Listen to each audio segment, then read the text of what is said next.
Hello everyone, all dear students. Welcome back to my channel. Myself Harish Kangbar, and today I am going to explain part 3 of Chief Seattle's speech. And in this part you will see that he will talk about so many natural beauties. And before moving forward, this is my request to everyone, please subscribe my channel, press the bell icon. If you press the bell icon, then you will be getting the notifications of each and every video. Okay, so let's start. Yesterday I had explained up to here, and the visions of our sachems and is written in the hearts of our people. Sachems means Indian American leader. जो उन लोगों के tribal leader थे उनके लिए सैशम word use हुआ है। तो उन्होंने क्या कहा कि जो हमारा रिलीजन है वो हमारे दिलों में लिखा हुआ है। Now we will start from here. Chief Seattle is speaking about his natural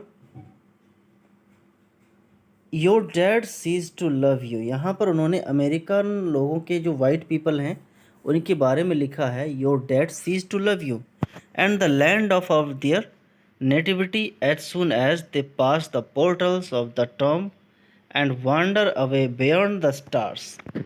क्या बोलते हैं, तुम्हारे जो लोग मर जाते हैं, जो तुम्हारे फोर फादर्स हैं, मरने के बाद वो तुम्हें भी भूल जाएंगे। सीज टू लव यू मतलब भूल जाते हैं या छोड़ देते हैं, पसंद करना, प्यार करना तुम्हें भी, और अपनी नेटिविटी को, लैंड को, ज़मीन को भी भूल जाते हैं। एज सुन एज यानी जैसे ही वो लोग अपने टॉम्ब से निकल जाते हैं, यानी जब लोग मरने के बाद चले जाते हैं कहाँ पर, सितारों की दुनिया में, ठीक है, बियॉन्ड द स्टार्स यानी सितारों के भी पार चले जाते हैं। तो क्या बोलते हैं कि तुम्हारे लोग तुम्हें भूल जाते हैं मरने के बाद। They are soon forgotten and never return, और तुम भी उनको भुला देते हो और कभी वो लौट कर नहीं आते हैं। ये किन की बात हो रही है, जो वाइट अमेरिकन हैं, गोरे लोग हैं, उनकी बात। अब वो बोलते हैं अपनी बारे में, क्या बोलते हैं, our dead never forget this beautiful world that gave them being. कहते हैं हमारे जो डैड हैं, हमारे डैड पीपल हैं, वो मरने के बाद भी इस ब्यूटीफुल वर्ल्ड को नहीं भूलते हैं। दैट गेव देम बीइंग यानी जहाँ पर उन्हें ज़िंदगी मिली और उन्होंने अपनी लाइफ को पास किया। They still love its verdant valleys, its murmuring verdant lined murmuring rivers, its magnificent mountains, sequestered vales and verdant lined lakes and bays। क्या बोलते हैं, जो यहाँ की verdant यानी सुंदर और बड़ी बड़ी वैलीज़ हैं, अब भी वो लोग, मरे हुए लोग, इनको प्यार करते हैं। इनकी मर्मरिंग रिवर्स यानी पानी की आवाज़ करती हुई नदियाँ, और अपने बड़े बड़े mountains, sequestered vales and verdant lined lakes, बड़ी बड़ी झीलें, और वेल्स यानी वैलीज़, बड़ी बड़ी बेज यानी जो पानी की बेज होती हैं, इन सब को वो कभी भी भूलने वाले नहीं हैं मरने के बाद भी। And ever yearn in tender fond affection over the lonely hearted living, यानी वो हमेशा यर्न करते रहते हैं यानी चाहते रहते हैं। टेंडर फॉन्ड अफेक्शन यानी हमेशा प्यार करना और प्यार को शो करना। Over the lonely hearted living यानी अपनी अकेली रहने वाली जगह पर। And often return from the happy hunting ground to visit, guide, console and comfort them. और क्या बोलते हैं, वो हमेशा मरने के बाद भी लौट कर आते हैं हम सबको विज़िट करने के लिए, गाइड करने के लिए, कंसोल और कंफर्ट करने के लिए आते हैं। तो कहते हैं कि हमारे लोग मरने के बाद भी हमारे साथ ही रहते हैं, वो कभी बिछड़ते नहीं हैं। Day and night can not dwell together, बोलते हैं जैसे दिन और रात एक साथ नहीं रहते हैं। The red man has ever fled the approach of the white man, तो जो रेड मैन है वो हमेशा वाइट मैन लोगों की, गोरे लोगों से हमेशा दूर रहे हैं। एवर फ्लेड द अप्रोच यानी उनकी अप्रोच से, उनकी पहुंच से दूर रहे हैं।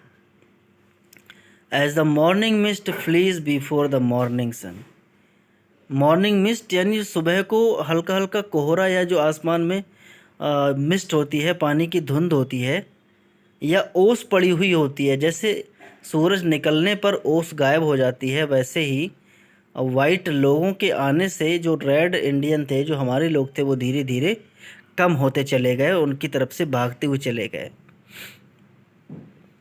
However, your proposition seems fair and I think that my people will accept it. कहता है फिर भी इतनी सारी चीज़ें हैं, डिफरेंस बहुत है हम लोगों में। वाइट लोगों को ज़्यादा प्रिविलेजेस हैं, उनको सुविधाएं ज़्यादा है, ब्लैक अमेरिकन्स को इतनी सुविधाएं नहीं हैं और हमेशा उनको पीछे भगाया गया। बट फिर भी तुम्हारा जो प्रोपोजिशन है यानी प्रपोज़ल है वो हमें सही लग रहा है, तो इसलिए हमारे लोग इसको एक्सेप्ट करेंगे and will retire to the reservation you offer them, और वो उस जगह पर रहना पसंद करेंगे जहाँ पर तुम उन्हें रखोगे। Then we will dwell apart in peace, for the words of the great white chief seem to be the words of nature speaking to my people out of the dense darkness. क्या बोलते हैं, हम लोग आराम से रहेंगे, सुकून से रहेंगे, क्योंकि जो वाइट चीफ हैं यानी वाशिंगटन के जो चीफ मिनिस्टर हैं, उनके जो वर्ड्स हैं नेचर स्पीकिंग वर्ड्स हैं, अच्छे लग रहे हैं कि जैसे खुद नेचर प्रपोजल रखती हो और वो नेचर अपनी डार्कनेस से, फॉरेस्ट से निकल कर आई है और हमसे बात कर रही है, तो इसलिए हम उस प्रपोजल को एक्सेप्ट ज़रूर करेंगे। It matters little where we pass the remnant of our days. क्या बोलते हैं, इस बात के कोई ज़्यादा मायने नहीं है, ये कोई मैटर नहीं करता कि हम अपने रेमनेंट को यानी जो हमारे दिन हैं उनकी यादों को बिता दें या भुला दें। They will not be many, यानी बहुत से ऐसे लोग होंगे जो ऐसा नहीं चाहेंगे। The Indian's night promises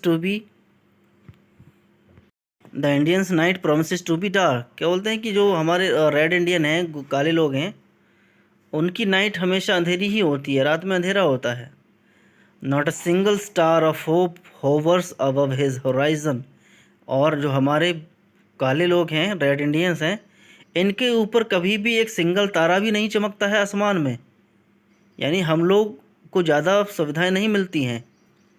sad voiced winds मोन in the distance.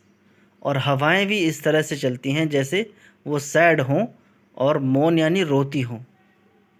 Grimm fate seems to be on the red man's trail and wherever he will hear the approaching footsteps of his fell destroyer and prepares stolidly to meet his doom। और क्या बोलते हैं, जो fate है, जो किस्मत है, वो भी रेड मैन के पीछे पीछे ही चलती है, कभी पास में नहीं पहुंच पाती। और जब कभी भी उन्हें चलने की आवाज़ सुनाई देती है, उनके फुट स्टेप्स की यानी पैरों कदमों की, तो वो ऐसा फील करते हैं कि उनका डिस्ट्रॉयड आ चुका है।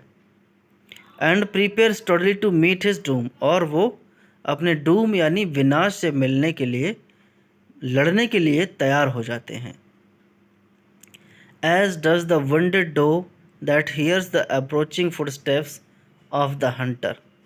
वुंडेड मीन्स घायल और डो मीन्स जैसे हिरन। एक घायल हिरन होता है जो शिकारी के पैरों को आवाज़ को सुनकर क्या करता है, भागने की कोशिश करता है या डर जाता है। और आगे क्या बोलते हैं, a few more moons a few more winters, यानी कुछ और मून्स आएंगे, कुछ और विंटर्स आएंगी, यानी कुछ और रातें होंगी, कुछ और सर्दियां होंगी।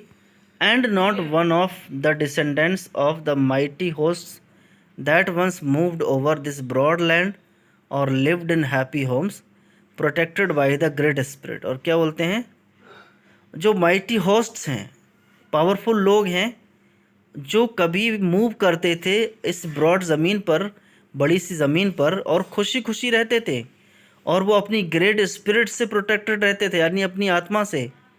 वो हमेशा रिमेन करेंगे, मॉर्न करेंगे over the Graves of a people, यानी अपने लोगों की कब्रों पर वो हमेशा रोएंगे, दुख प्रकट करेंगे। Once more powerful and hopeful than yours, और हम लोग एक बार फिर से पावरफुल और होपफुल हो जाएंगे तुम लोगों से भी ज़्यादा। But why should I mourn at the untimely fate of my people. कहते हैं क्यों रोएं हम, हमें रोना ही क्यों है, जो हमारे लोगों की बुरी किस्मत पर उस पर रोने की ज़रूरत क्या है।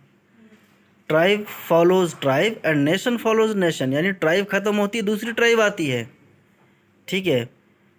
एक ट्राइब ख़त्म होगी दूसरी ट्राइब आएगी, एक नेशन के बाद दूसरा नेशन आता है। Like the waves of the sea, जैसे समुद्र की लहरें आती हैं, यानी समुद्र की एक लहर जाती है तो दूसरी आती है। It is the order of nature and regret is useless, कहते हैं ये तो चलता रहता है, ये तो नेचर का एक ऑर्डर है, क्रम चलता रहता है, तो इसमें रिग्रेट करने की, पछताने की कोई ज़रूरत ही नहीं है। Your time of decay may be distant but it will surely come, कहते हैं जो डिके का टाइम है, विनाश का समय है, भले ही दूर है बट आता ज़रूर है। For even the white man whose God walked and talked with him as friend to friend can not be exempt from the common destiny, क्या बोलते हैं, चाहे मैं हूँ या कोई और हो, चाहे ब्लैक अमेरिकन हो या फिर गोरे लोग हों, तो भले वाइट मैन हो जिनके गॉड उनके साथ बातचीत करते हैं, चलते फिरते हैं, हम उनसे दोस्ती भी रखते हैं, लेकिन उनका भी जो फेट और डेस्टिनी है वो भी कॉमन है, यानी एक ना एक दिन तो सबको मरना ही होता है और विनाश एक ना एक दिन सबका होता ही है। We may be brothers after all we will see, क्या कहता है, चलो देखते हैं, भाई भाई हो सकते हैं हम, वो तो आगे देखा जाएगा। तो आज के लिए इतना ही। नेक्स्ट पार्ट जो लास्ट पार्ट होगा पार्ट 4 वो हम कल कंटिन्यू करेंगे। वीडियो को देखते रहिए, फ्रेंड्स के साथ शेयर करिए। Thanks for watching.